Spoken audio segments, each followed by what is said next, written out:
আপনারা জানেন যে উনি সারাটা জীবন তো প্রতিপক্ষের অনেক কটাক্ষের মুখোমুখি হয়েছেন, কিন্তু কখনো কিন্তু তিনি প্রতিহিংসাপরণ হতে চাননি।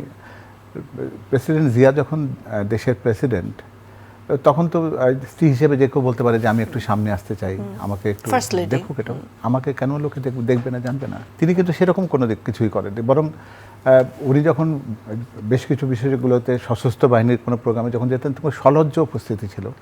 উনি একটা নম্র একটা উপস্থিতি দিয়ে তিনি বোঝাতেন যে তিনি ঠিক এইখানে এসে নিজেকে উচ্চকিত করবার মতো কোনো কাজ করছেন না।